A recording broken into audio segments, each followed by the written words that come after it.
Shalom bro and sister kasih dalam Kristus Yesus. Salam sehat penuh sukacita. Berjumpa lagi dengan saya Hermi dalam renungan harian pembawa sukacita. Hari ini, Senin 14 Februari 2022. Renungan kali ini diambil dari Injil Markus pasal 8 ayat 11 sampai 13 dan saya beri judul sebuah tanda keselamatan. Bro and sister kasih, kecenderungan amat besar dalam tradisi hidup kita adalah gerusa-gerusu atau serba terburu-buru. Budaya instan dengan segala kemudahan dan iming-iming yang mengenakan memang sudah menjadi atmosfer hidup kita. Tanpa mau bersifat munafik, kita memang kerap kali terbantu dengan aneka macam yang instan. Namun satu nilai yang tergusur dalam hidup kita adalah sikap berani bertahan dan bertekun kalau kita mengalami pencobaan. Orang-orang Farisi selalu mempermasalahkan segala sesuatu yang dilakukan oleh Yesus. Padahal Yesus sudah banyak memberikan tanda kebaikan dan keselamatan Tuhan pada semua orang. Tapi lagi-lagi orang Farisi belum puas dan percaya pada kesaksian Yesus. Tidaklah mengherankan bila Yesus mengeluhkan kedegilan hati mereka. Sudah banyak tanda dan mujizat yang telah dibuat Yesus bagi kita, tetapi kita masih belum bisa menyadari dan belum mau membuka mata untuk itu. Perubahan hidup seseorang dari tidak baik menuju baik membutuhkan proses yang tidak bisa serba instan. Tapi kita lupa bahwa suatu kebaikan dibutuhkan proses yang panjang, tidak bisa langsung jadi seperti yang kita harapkan. Kita rupanya belum bisa bersikap bijaksana. Dalam pengalaman hidup kita, ada kalanya kita mengeluh terhadap situasi yang tidak menyenangkan, seperti kehilangan orang yang kita cintai, hilangnya kesempatan menemukan pekerjaan yang layak, atau sudah bekerja tapi tiba-tiba di PHK, difitnah oleh orang yang terdekat dengan kita, dan seterusnya. Biasanya, tanpa sadar kita mengeluh mengapa Tuhan memberikan cobaan tiada henti.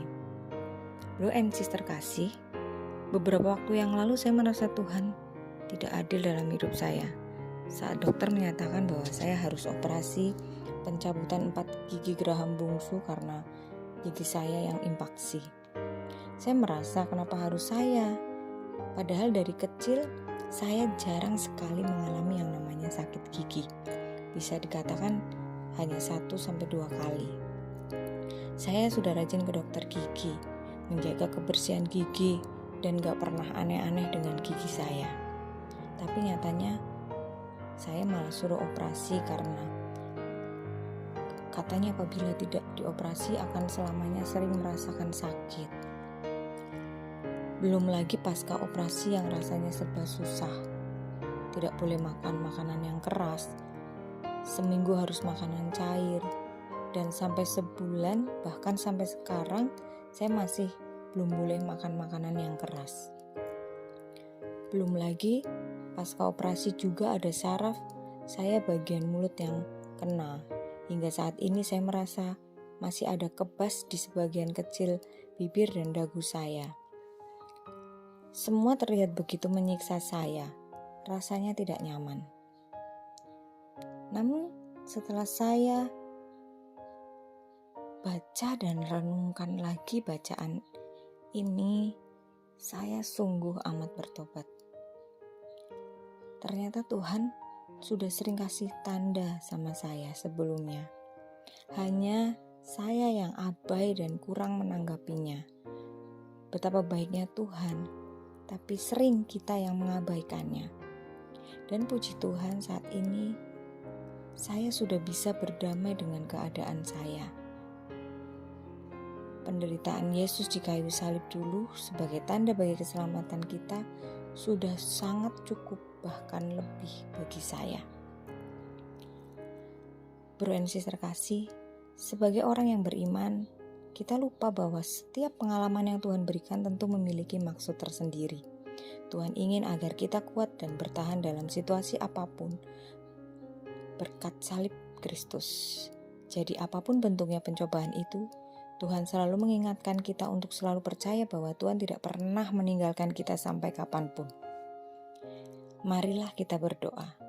Dalam nama Bapa dan Putera dan Roh Kudus. Amin.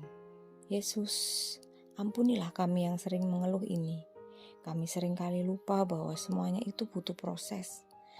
Ajarilah kami untuk memiliki hati yang sabar dan lebih bijaksana. Amin.